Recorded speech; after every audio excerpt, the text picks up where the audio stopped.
Pay me, pay me, pay me my silver now. Pay me or go to jail. Pay me my silver Hey guys, now. Bix Weir, roadtoruta.com. I just posted on the private road a really good discussion with my friend Andy Scheckman, freeing silver from 170 years of price suppression.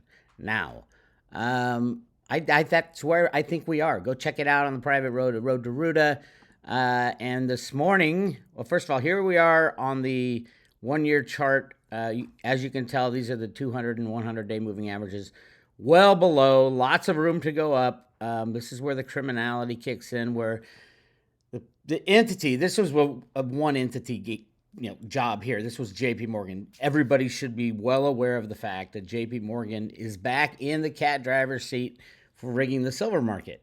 Their 3-year deferred prosecution agreement expired last Monday, and that's why you see that. Bang. It was actually 2 Mondays ago. And it started right here on, let's see, where did they it was Monday the 25th, right here, Monday the 25th, and then you just bang. There's JP Morgan. That is the stamp of get your ass down price of silver. And I'm going to show you guys just how blatant it is, how obvious it is. Anybody who declares that there's no such thing as silver manipulation is either really, really beyond stupid or working for the bad guys. So do with that what you will. Today is looking pretty good. Silver was allowed to go up a little bit. Ultimately, when this game ends, it will be silver destroying all other unbacked fiat currency type of assets. They will shut down the COMEX. All the contracts will be null and void. They'll declare a force majeure. Many people have already stated that. As a matter of fact, Barrick Gold already declared a force majeure in silver with their the closing of the one of the largest silver mines in Mexico, in the world. They claim force majeure. That's what's going to happen on the COMEX. Force majeure means it's a get out of jail free card. They can blame anything. Oh, well, we went into war with Ukraine. That's a force majeure. You name it. It doesn't matter. Remember, they run the game. They get to call the rules. That's why you should never, never, never, never deal with the COMEX, with the stock market, the bond market. Definitely don't own any SLV. That's just allowing them to, it's a rigging mechanism. The head of commodity trading for Goldman Sachs, a guy named Jeff Curry, told the world during the 2011 or 2021, what do you call it, the Wall Street bets push on silver. Jeff Curry told the world it is the authorized participants of SLV that is the major short on in silver on the COMEX. It's like, wait a minute, that's illegal. Those authorized participants do not own the silver in SLV's inventory. It is owned by the shareholder through the beneficial trust. It is not owned by the authorized participants. You cannot short something and claim, oh, this is a hedge. Now, they can short and just be naked short. That's no problem. There should be limits on that. I don't think there are many, but to claim and to tell the world that the shorts in silver are the authorized participants of SLV should send up 1 billion red flags to the CFTC, who's supposed to be regulating this market. Actually, no, it would be the SEC. It would be Gary Gensler again, because SLV is traded on Gary Gensler's, it's a stock, an ETF. So Gary Gensler, once again, is fucking up the silver market. Don't forget, Gary Gensler was the guy who was in charge of the CFTC while JP Morgan was rigging the silver market from 2008 to 2016 and beyond. Yet Gary Gensler was the man. Now Gary Gensler is running cover for them again with SLV. And he's destroying the crypto markets on purpose, by the way. They purposefully let idiots get into the crypto market and run the DeFi game. Everybody should have seen that was a setup, a Ponzi. And then as soon as they said, oh, we can't have any DeFi, bang, all the DeFis imploded because they were mostly Ponzi schemes. Absolutely. Oh no, Bix, you don't understand. If you put your crypto in this new wallet, they're going to pay you 11, 12, 13% interest. I made 15% interest. That's a Ponzi scheme. Where do they get the money? Where do they get the coins? I mean, it should be obvious to everybody, but everybody is just not bright enough to figure this out. Gary Gensler, literally, in the CFTC, half the CFTC worked for FTX, for Christ's sake. You retire from the CFTC, you got a cushy job. Anyway, so it should be obvious to everybody. If you're on the road to Reddit, this is all clear. We've been through this many times. Some good stuff today, though.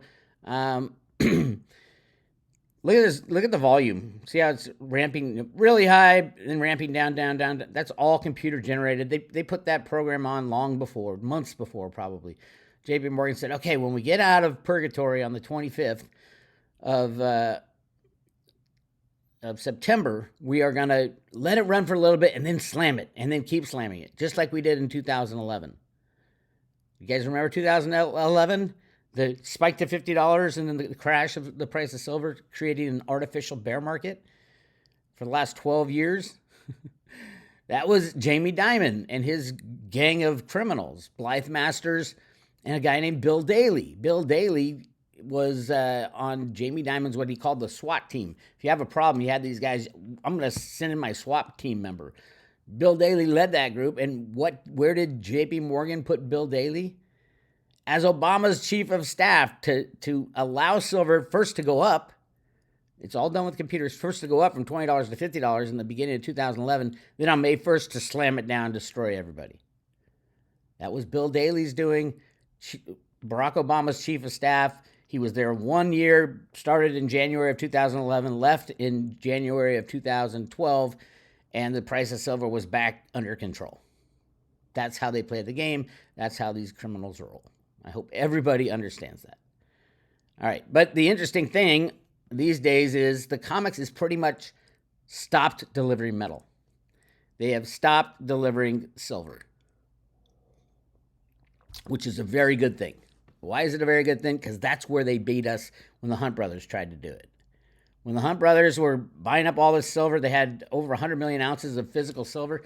They should have stuck with physical. They played in the criminals' game. They got their silver from the COMEX. They bought all these long contracts, and then poof, they changed the rules on them. No buying, only selling. That's pretty much what they did to the Hunt brothers and destroyed them. The price went up to 50 again and then got slammed down. Yes, we are at 40%, 45% of the all-time high of silver from 1980. So gold's almost triple. More than double, shall we say. It's all-time high from 1980. Yet silver is so much more important than gold. Just fabulously more important than gold because it's a dual use. You have an industrial use, which is using up 60% of the silver, and then 40% goes to investors if they can get their hands on it. This story has been told so many times. I hope you guys understand. The reason I got into silver wasn't to make money. It was to be there positioned properly when the manipulation ended, and we finally, after 170 years, figure out what the true fair market value of silver is.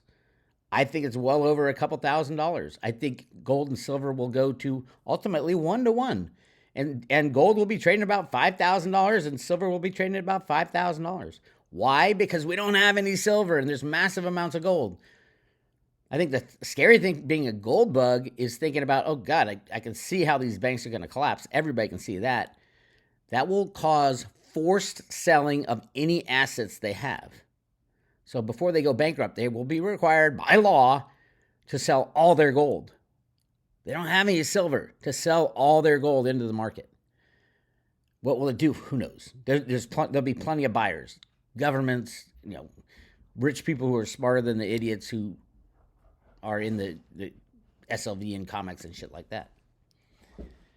But ultimately, there will be a lot of downward pressure on gold when the market falls apart. There will not be a lot of at least real downdrafts in silver, the physical silver. Sure, they're going to try to throw every derivative they can muster at it. But I don't think those markets will even be open. I don't think the COMEX will be open. Or the Shanghai bullion exchange will be open, or the LBMA. Those all won't be open. The banks go, everything goes. So we won't know the price. That's why the only thing you can do, the only thing is don't look at price. Look at how many physical ounces you have in your own possession. That's pretty much what you'll have after the crash. All right. Really interesting thing. So I just talked a little bit. Hold on a second here. A little bit how they're no longer delivering silver on the COMEX, and I think it's a good thing. But are they making silver deliveries? I mean, literally, you look at the deliveries this month, and I know it's an off month, but 452 contracts, which is like what, 2 million ounces? It's nothing. It's like a sneeze. But is that all that's being delivered? No, it is not. COMEX. The way to take delivery of COMEX now is to take your silver longs and transfer them over to the LBMA, the London Bullion Market Association, for delivery. As a matter of fact, you can see where that is reported right here. How many people have done that? Exchange for physical is called 799 yesterday. That's for another 4 million ounces. So we are literally 5 trading days into October. So the first 4 trading days, over 50 million ounces were transferred from the COMEX over to the LBMA. These exchange for physicals.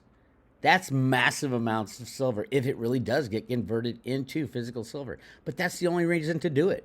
There'd be no other reason to do it, to use that mechanism. And it's a fairly new mechanism. I mean, most traders have no idea what that means because they don't deal in a lot of the contracts. People like JPMorgan, Bank of America, Citibank, those are the 3 monster derivative players in silver. They know exactly how to do that. The question is, who's taking delivery? I think I know partially. There's 3 groups that I think would be taking delivery. The U.S. government is one for the Silver Eagle, Gold Eagle bullion program that literally I think they're making a lot more coins than they tell us. But number 2, the market players that have done that, at least one has done it before. Warren Buffett, obviously. It just seems so obvious to me. He dumped all his banking stock except Bank of America right when Bank of America added a massive short position in silver. I mean, literally over 1 billion ounces of silver was shorted by Bank of America. And we believe it was the least deal from JPMorgan's inventory while they were in purgatory. Well, JPMorgan's out of purgatory. What was the end of lease terms for Bank of America? I don't know. It doesn't have to go back to the lessor. You guys have rented a car or leased a car. What happens at the end? You have a purchase price you can buy it out at. Sometimes it's fixed. Sometimes it's fair market value. It doesn't necessarily have to go back to the original owner of the silver in a lease contract. I know I was in leasing for a very long time. Leasing mining equipment. So you can't, I mean, it's like a smart contract in cryptos. You can write a smart contract saying anything. If A is going to be paid out, then B, C, and D have to happen. Things like that, and it automatically triggers. Same thing with a lease contract with silver. You can buy it out at fair market value. You can buy it out at $25. You can buy it out at whatever is specified in the contract. Or you can return it.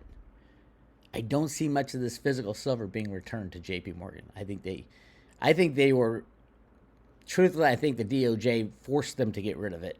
And this is the way they did it without, causing too much suspicion. But right now, it looks like massive, over 50 million ounces in 4 days have been transferred over to London for delivery. This is the end game. This is how it happens. It doesn't happen in price. It'll happen in the end of physical silver deliveries. Again, HarveyOregonBlog.com. Harvey's doing a great job keeping track of this. He's been keeping track of it for a very long time. The highest recorded monthly exchange for physicals was right here in March of 2022 of over 200 million ounces. And we are on track to do 250 right now. About 220, 250 million ounces delivered. Remember, going back to the history of the CFTC, even in the crazy times, I remember one time there was an 80 million ounce delivery on the COMEX, but nothing bigger than that. And we're talking now, we've already hit $50 million in 4 days on the COMEX of silver that's being transferred to LBMA for delivery. But they don't tell us who. That's the key. Who is it? Of course, there's only 3 players on the U.S. banking system. Number 1 is Bank of America. That's the deal with Warren Buffett, I believe. Number 2, JPMorgan themselves. And number 3 would be Citibank. I guarantee you Citibank's on the short side and JPMorgan's on the long side. B of A, I think it is a fixed back end. And I think they structured the deal for Warren Buffett to buy up he could be 1 billion ounces. That's what JPMorgan had. They had about 1.2 billion ounces, 1.3 billion ounces of silver. It is shocking that the CFTC runs cover. They don't stop them. As a matter of fact, I'll show you. Do you remember? I know you guys see this. You go, oh my God, here it is again. Blythe Masters really started up the JPMorgan Commodities Division right after the 2008 crash. She was instrumental in causing the crash in 2008. She's a JPMorgan lifer. She was in charge of promoting the credit default swaps that went bust and got ugly. So she's a derivative expert. And after she fixed the problem by changing the rules, going to the ISDA, which is like the standards for derivatives, and changed all the rules on everybody, Jamie Dimon put her as the head of the commodity division, bringing her derivative expertise into the commodity world and go big or go home. So she's on CNBC. The whole reason for this is to dispel rumors that JPMorgan is rigging the silver market. This is in 2012, while JPMorgan was rigging the silver market. Remember, the DOJ said that JPMorgan was rigging the silver market from March of 2008 to August of 2016. And they admitted it, and they went to jail for it, right? So this is right in the middle of that. One more thing. People seem to forget this, but the CFTC had an investigation ongoing during that whole time. As a matter of fact, they came out in 2013 and said, this is classic. In September of 2008, the CFTC confirmed that its Division of Enforcement was investigating complaints of misconduct in the silver market. At the time, the commission had received complaints regarding silver prices. These complaints were focused on the silver futures contract traded on the COMEX were being manipulated. For example, complaints pointed to a difference between the prices between futures and options, blah, blah, blah. So they were there from 2008. They're sitting on the desk of JPMorgan, the regulators, looking for silver manipulation. So they're looking at every single buy and sell, every single thing that these guys are doing. For 5 years, Gary Gensler's running the show at that time. For 5 years, and this says we're dropping it. CFTC closes investigation concerning the silver market in December of 2013. So basically, they ended the investigation with no conclusions. Nothing. They said, oh, everything's fine in silver. And then it was 2020 that JPMorgan agrees that, yeah, we were rigging the silver market. Listen to Blythe Masters in 2012. She ran the whole department. Listen to what she had to say. And a lot of concern has been placed, though, about JPMorgan's, particularly its positions in the metals space. And looking at your positions in silver, we talked earlier about the volatility. Now, the smugness of her face is what annoys me the most about Blythe Masters. And the little giggle, ha, we don't rig this. Watch this. In the silver market. Can you talk about JPMorgan's positions and price volatility, and how are they related? Yeah, that's a great question, and you're right that there's been a tremendous amount of speculation, particularly in the blogosphere, about... Now, this one pissed me off. The blogosphere. As if it's not the mainstream people who are saying we're rigging the market. It's the blogosphere, which would be me and my friends Agata and certain other people who are fighting the fight, calling her a crazy, manipulative, wicked witch of the West. Everybody saw it happening. It was obvious. The blogosphere busted Blythe Masters back in 2011, 2012. That took the CFTC, 5 years to come up with nothing? And then the DOJ says there was tens of thousands of instances of JPMorgan rigging the silver market. This topic. And I think the challenge is that speculation represents a misunderstanding as to the nature of our business. As I mentioned earlier, our business is a client-driven business where we execute on behalf of clients. Client-driven business.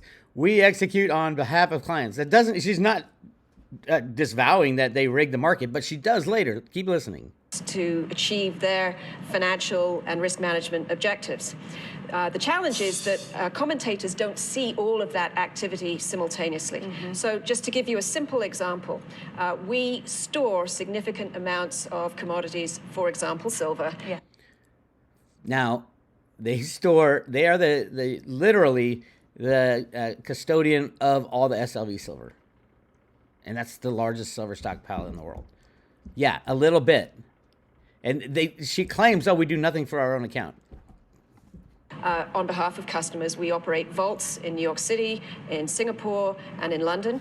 And often when customers have that metal stored in our facilities, they hedge it on a forward basis through JPMorgan, who in turn hedges itself in the commodity market. That's a double hedge. They hedge it through JPMorgan, so that's their hedge, and then JPMorgan hedges it further, and that's how the game is played. And they front run their clients, by the way. It's just so ridiculous. So ridiculous. If you see only the hedges and our activity in the futures market, but you aren't aware of the underlying client position that we're hedging, then it would suggest inaccurately that we're running a large directional position. Yeah. They were. Absolutely. When the JPMorgan, my dog is pissing me off. When the JPMorgan lawsuit came down and they agreed to a $920 million fine, largest fine in commodity history at the time, they booked a $1 billion gain in precious metals that year. So they had it. They had it on their books. And just to cover that up, so it didn't show up, they booked that $1 billion gain. How can you book a $1 billion gain if you're just, hey, I'm an innocent bystander just doing the work for my customers? How'd you get $1 billion gain just out of the pocket? In fact, that's not the case at all. We have offsetting positions. We have no stake in whether prices rise or decline. Rather, we're running a flat or a relatively matched So book. it's not, because what is commonly out there is that JPMorgan is manipulating the metals market. And from what you're outlining, that is not possible because of the different sides of the business that you're a part of. That's right. It's not part of our business model. It would be wrong, and we don't do it. It would be wrong, and we don't do it. Apparently you did. JPMorgan Chase agrees to pay $920 million in connection with schemes, multiple, to defraud precious metal in U.S. Treasury markets. Let's see. JPMorgan engaged in two separate years-long manipulation schemes, says the DOJ. Not only will the company pay a substantial penalty and return money to victims, but this agreement requires JPMorgan to self-report violations of federal anti-fraud laws and cooperate in any future criminal investigations. For nearly a decade, a significant number of JPMorgan traders and sales personnel openly disregarded U.S. laws that serve to protect against illegal activity in the marketplace. Today's deferred prosecution agreement, in which JPMorgan Chase agreed to pay nearly $1 billion in penalties and victim compensation, is a stark reminder to others that allegations of this nature will be aggressively investigated and pursued. That is not true if you work for the CFTC, because they were sitting on the desk of the JPMorgan traders. The DOJ makes it sound like it was something obvious, and it was something obvious. And that the CFTC, and now the SEC and the CFTC, it's those monkeys. See no evil, say no evil, do no evil, whatever that thing is. That's what the CFTC and the SEC are. And then this. According to admissions and court documents, between approximately March 2008 Remember, why does that ring a bell? Convert. In September 2008, they started the investigation and closed it down in 2013. Between March 2008 and August 2016, numerous traders and sales, so it's numerous people on the trading desk. And these trading desks are not big. I would be surprised if there's over 20 people in their precious metals division at the time. 20 traders type of thing. According to admissions and court documents, March 2008 to August 2016, numerous traders and sales personnel on JPMorgan's precious metal desk located in New York, London, and Singapore engaged in a scheme to defraud in connection with the purchase of gold, silver, palladium, and platinum futures contracts that traded on the New York Metals Exchange and Commodity Exchange, Inc., which are commodity exchanges operated by the CME Group, I would say, and regulated by the CFTC. In tens of thousands of instances, traders on the precious metal desk placed orders to buy and sell precious metals futures contracts with the intent to cancel those orders before execution. That is market manipulation. And they did it tens of thousands of times, including in an attempt to profit by deceiving other market participants through injecting false and misleading information concerning the existence of genuine supply and demand for precious metal contracts. In addition, on certain occasions, traders on the precious metal desk engaged in trading activity that was intended to deliberately trigger or defend barrier options held by JPMorgan and hereby avoid losses. And they admitted to it. A whole bunch of people pleaded guilty, and then they threw a couple in jail. Why is this company even allowed to trade in precious metals at all? Why does BlackRock keep them as the custodian of all the silver of SLV, the largest stockpile in the world? Because we live in a criminal world with criminals are running the whole show. Blythe Masters hasn't been heard from. By the way, like 3 weeks after this interview was aired, JP Morgan got busted for rigging the oil and gas markets. And then obviously she was in charge. Why didn't she go to jail? Why didn't they even question her? As far as I know, she left JP Morgan a few years back to try to get in the crypto market to rig it. Had a problem there somewhere. Someone stopped her. Last I heard, she was she's on the board of directors of like HSBC or something, one of the criminal banks. Why is she still walking around free? That face, that smug little face. Here it is again. Because of the different sides of the business that you're a part of. That's right. It's not part of our business model. It would be wrong, and we don't do it. You've had such a long... We don't do it. As she shakes her head, yes, we do. Classic. That's classic. She does it. Absolutely. That's my alarm. Got Jenny Moonstone discussion coming up. Really cool one we're going to do today. Go check it out at roadtoroot.com. That's all I got for you. I do think the silver rigging will end. I don't know if it's going to end in a price that we can see on the comics. They are preparing for force majeure, meaning they're just going to shut down trading. And that's the only exchange on the planet, really. I hear London, the Shanghai exchange is starting to deal in real physical silver. It won't last long if they are. Because, you need silver to do that. And China is hoarding as much silver as they can get their hands on. Remember, India imported 300 million ounces of silver last year. I can't wait for those numbers to come out. Where's all this silver coming from? I would be very surprised if SLV held any silver at all these days, by the way. With JP Morgan running the show, I guarantee you it's been rehypothecated. They might have the physical, but they're definitely waiting for a force majeure. Something big is coming. I don't know what it is, but I think it'll be financial. A lot of people say, no, it's an earthquake, it's a nuclear bomb, it's a EMP, it's the end of the world, blah, blah, blah. No, I think it has been, it's been 110 years. 110 years. This December of the unbacked fiat monetary system fraud called the Federal Reserve System. Don't forget the reason they created the Federal Reserve was to hide the fact that they had billions of ounces of gold in the Grand Canyon. banks of the Colorado River. Billions of ounces. And you might not think that's a lot with what goes on today, but back then, where the entire United States government had only about 120 million ounces of gold, and they had just found billions. The whole world only had about 300 million with an M, and they found billions of ounces of gold in the banks of the Colorado River, and then I think even more in other places like Chocolate Mountain in California, that is now a military base. Up in Alaska, there's massive amounts of gold, but just gold finds everywhere. Read Gold Warriors by Peggy and Sterling Seagrave if you want to know about all the Yamashita's gold. People say, it's Yamashita, and then this guy who really speaks Japanese said, no, it's Yamashita. So I'm probably not even saying that right. The fact that they never say a full accounting for the gold, but it's somewhere around 300,000 tons. And remember, Jeffrey Christian will tell you, no, there's only 200,000 tons that's ever been mined in the history of mankind. Ha! That's ridiculous. That's the dumbest thing I've ever heard. But considering the bankers have all the gold, of course they want the price high.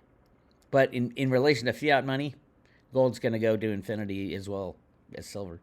I think in the future, people will measure the value of money as the value of silver to the value of gold. Those will be the two main pieces of money. Yeah, you can blockchain it up a little bit as long as it's open source and you can cash in your actual coin, the actual coin. Not that you have 1 ounce of gold held at a government bank, but that you can identify that specific ounce of gold or silver through the crystalline structure of that coin. And that technology has already been made and ready to go. David Ryder was in charge of that at Honeywell. And they have scanners that can identify every single speck on that face of the gold piece. And, I mean, you can really easily blockchain that. So, anyway, tune in later today for the private road discussion with Jenny. I'll be posting that on the private road along with the, check out the Andy Scheckman discussion. And if you join the private road now, we are giving away 1 Veritasium token. That Veritasium, the baby of Reggie Middleton, who got taken down by our government, but I think he's coming back. He invented a way to have peer-to-peer transactions. All that JPMorgan stuff, tens of thousands of fake trades can't happen with Veritasium because there's no need for JPMorgan in that transaction. That's what Reggie invented, a way it's peer-to-peer transactions. There's no need for JPMorgan. There's no need for a brokerage house. It's an amazing invention, and they're hard to get, especially if you don't know about cryptos. So we're giving away 1 Veri token with every 1-year subscription or renewal on the road to Ruta, the private road. Go check it out. I'll talk to you later.